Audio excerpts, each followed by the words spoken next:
Shalom, shalom frères et sœurs en Christ et bienvenue à la Rhapsodie du lundi 17 octobre 2022. Rhapsodie écrite par le pasteur Chris Oyakilome et la lecture vous est offerte par les vérités de l'Évangile. Le thème d'aujourd'hui est la sagesse et l'instruction. Et le verset de Proverbe 13, verset 18 qui nous dit: la pauvreté et la honte sont le partage de celui qui rejette la correction, mais celui qui a égard à la réprimande est honoré. Alléluia. Le pasteur Christ dit: le livre des Proverbes est un livre important de la Bible. C'est un livre de sagesse que tout chrétien habile devrait étudier méticuleusement. Cela nous montre l'importance des instructions de Dieu et de leur application dans nos vies. Ce n'est pas tout le monde qui connaît la sagesse et l'instruction. Mais Proverbe 1, verset 1 à 2 nous dit de connaître la sagesse et l'instruction pour comprendre les paroles de l'intelligence. Cela fait référence à la parole de Dieu. La parole de Dieu est sagesse et instruction. Et il importe de suivre les instructions. Proverbe 4, verset 13 fait référence aux instructions de Dieu comme étant la vie. Notre verset principal dit que la pauvreté et la honte seront pour celui qui refuse l'instruction. Nul besoin que la personne ait été pauvre, peu importe combien riche elle est en ce moment. Si elle ne tient pas compte des instructions, la parole de Dieu, la Bible, dit que la pauvreté sera son partage. Le 15e chapitre renforce encore cet avertissement clair en disant: celui qui rejette la correction méprise son âme, mais celui qui écoute la réprimande acquiert l'intelligence. C'est le Proverbe 15, verset 32. La parole de Dieu est le manuel d'instruction de Dieu pour une vie extraordinaire, de gloire, de domination et de victoire. Par conséquent, pratiquez consciemment la communion avec le Saint-Esprit et avec la parole. C'est là que vous recevrez ces instructions et ces conseils qui vous mettent au-dessus des circonstances et des adversités de la vie. Vivez la parole chaque jour. C'est exactement ce que nous dit Jacques lorsqu'il affirma, dans Jacques 1, verset 22, « Mettez en pratique la parole et ne vous bornez pas à l'écouter, en vous trompant vous-même par de faux raisonnements. » Voici ce que nous faisons dans le Nouveau Testament. Nous sommes la parole en manifestation. Et à travers nous, la parole de Dieu se fait vivre au-delà des pages écrites. Nous sommes la parole de Dieu en action aujourd'hui. Et donc, dans votre vie personnelle, étudiez la parole, mangez et digérez la parole. À mesure que vous faites suivre ces instructions, deviendra votre mode de vie et puis ces instructions vous rendra grand. Alléluia. Fin de la rhapsodie. Alors, le pasteur aujourd'hui nous parle de la sagesse et de l'instruction. Il nous explique que le livre de Proverbes regorge de beaucoup de sagesse, beaucoup d'instructions que nous devons étudier, que nous devons prendre à cœur, que nous devons considérer surtout.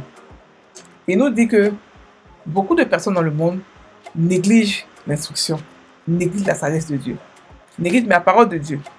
Et ce n'est pas seulement que eux, mais des chrétiens qui sont nés de la parole, des chrétiens à qui la parole appartient, des chrétiens à qui Dieu a donné sa voix, sa parole, aussi négligent sa parole.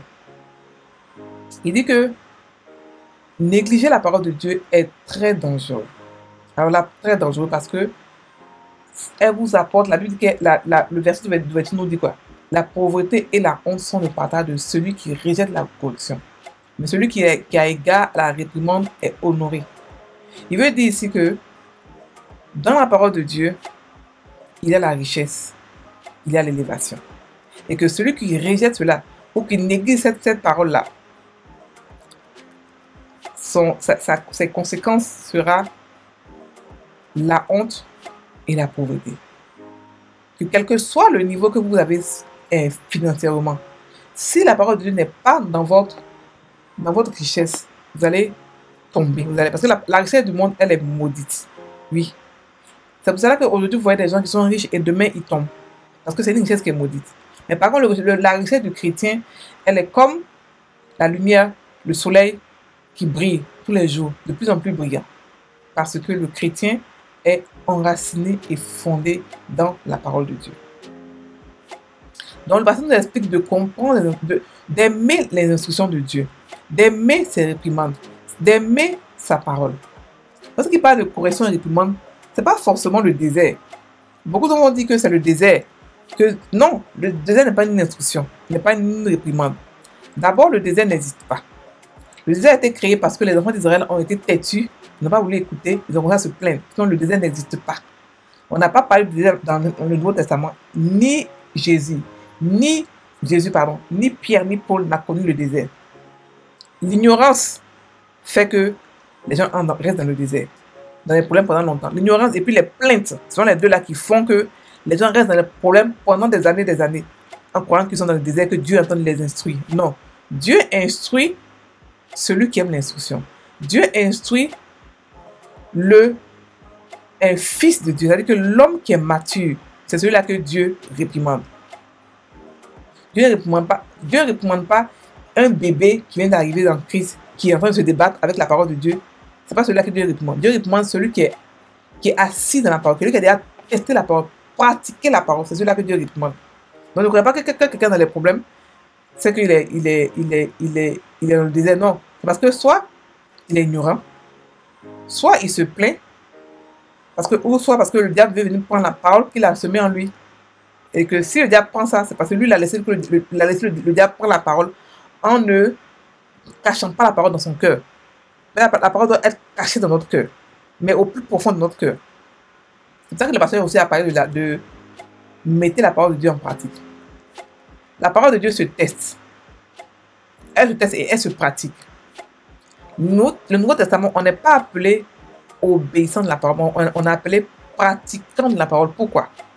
Parce que d'abord, on est né de la parole. De un. De deux, on a la parole en nous. Dieu a écrit sa loi dans notre cœur.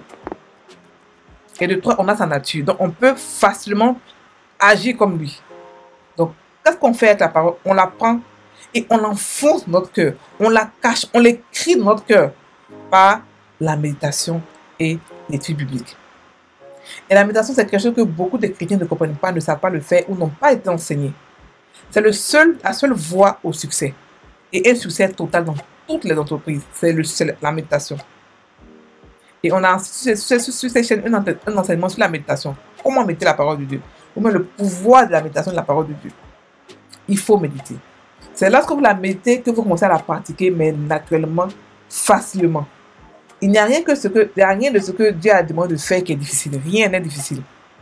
C'est la méditation de la parole qui rend ça facile. Pour rendre ça pour nous naturel de le faire. Et si on ne la médite pas, on ne pourra pas être agréable à Dieu. On ne pourra pas avoir la foi qu'il faut. On ne pourra pas vaincre le doute, la peur.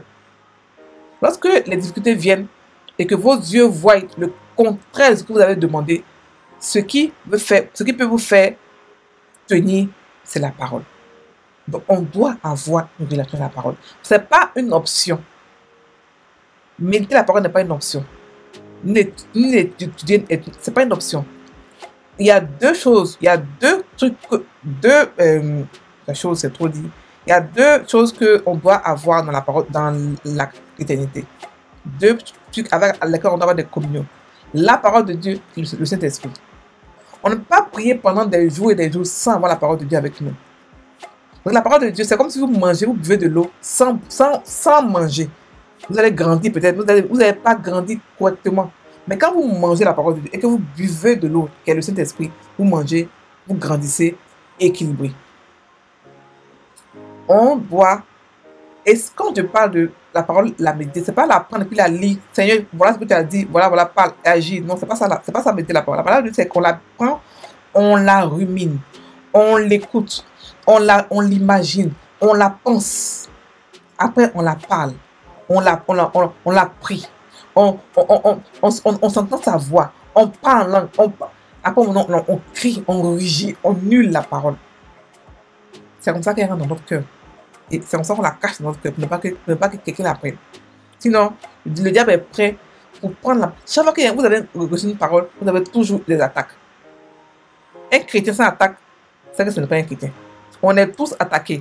Mais la Bible dit que, gloire à Dieu, la Bible dit qu'on est plus que vainqueurs, que tout ce qui est né de Dieu triomphe du mal.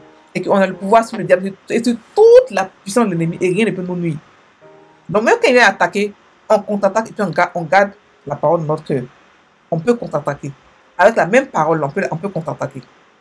Frères et sœurs en Christ. Donc ne vous laissez pas berner par les attaques. Les attaques, ce n'est rien. Ce sont des escaliers pour pouvoir aller à un autre niveau. Mais par contre, la parole de Dieu doit être en vous. Elle doit être cachée. Elle doit vous l'étudier, la méditer, afin de pouvoir suivre ses instructions, afin de pouvoir agir comme elle de le faire.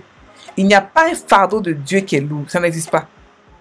Si Dieu dit fais ceci, c'est qu'on peut le faire et souvent on le fait déjà. Donc, ayant ça dans votre esprit, comprenez que la parole de Dieu est celle qui nous fait agir comme Dieu de manière naturelle. Et si on ne la médite pas, on ne pourra pas être conscient de cela assez pour pouvoir bénéficier des choses qu'elle nous donne. Tout le monde sait que par la médecine de Jésus, on a été guéri. Tout le monde sait ça. Mais comment les chrétiens sont malades? Savoir et méditer là, et puis être conscient de ça est différent. Lorsque nous savons, c'est que nous avons lu ça. Mais quand nous sommes conscients de ça et qu'elle est maintenant pour nous vie, c'est qu'on l'a médité. On l'a médité, puis maintenant elle est venue pour nous vivante dans notre bouche, dans notre âme. Notre corps même sait que par ces médecines on a été guéri. Donc notre corps ne peut pas tomber malade. Le chrétien a droit à la santé divine, pas à la guérison divine. Même pas à la guérison. Donc il faudrait qu'on comprenne qui nous sommes en Christ. Nous ne sommes pas des gens ordinaires. Nous ne sommes pas n'importe. On n'est pas des êtres comme ça qui viennent là. On n'est pas ordinaire. C'est impossible pour un chrétien d'être ordinaire, sauf s'il ne sait pas qui il est. Donc ce qui nous fait être extraordinaire, c'est la parole. On est avec elle, on l'aime, on la prend, on demeure en elle et elle demeure en nous. Et c'est comme ça que c'est ça que Dieu appelle demeurer dans mon amour. Lorsqu'il dit la crainte de l'Éternel est depuis la sagesse, ça veut dire que la crainte de l'Éternel, le respect de Dieu, Dieu voit quand on respecte sa parole comme si on l'aimait, comme si on le craignait. C'est comme ça que Dieu voit. Alléluia. Donc frères et sœurs, prenez la parole, méditez-la, cachez-la dans votre cœur pour ne pas que le diable puisse prendre ça et laissez-la grandir, pousser, de temps en temps, arrosez-les par des déclarations, commencez, faites tout que la parole soit pour vous votre première option. Alléluia. Mangez-la, digérez-la. Naturellement, on mange 3 fois par jour. La parole aussi peut se manger 3 fois par jour afin de pouvoir grossir, grandir spirituellement. On va prendre maintenant la prière. Cher Père, merci pour le don et la bénédiction de ta parole. Et pour la transformation que je vis en suivant tes plans. Tes instructions, ta volonté et ton dessein.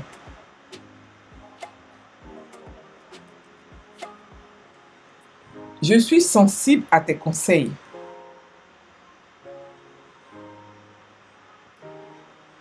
Par conséquent, je mène une vie merveilleuse et exceptionnelle.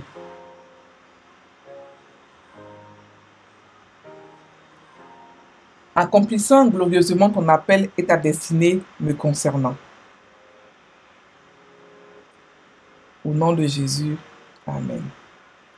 Frères et sœurs en Christ, passez une très bonne journée. Nous avons un message, une méditation sur le verset de cette rhapsodie plus tard. Donc, vous pouvez aller méditer avec nous sur ce verset. Soyez bénis.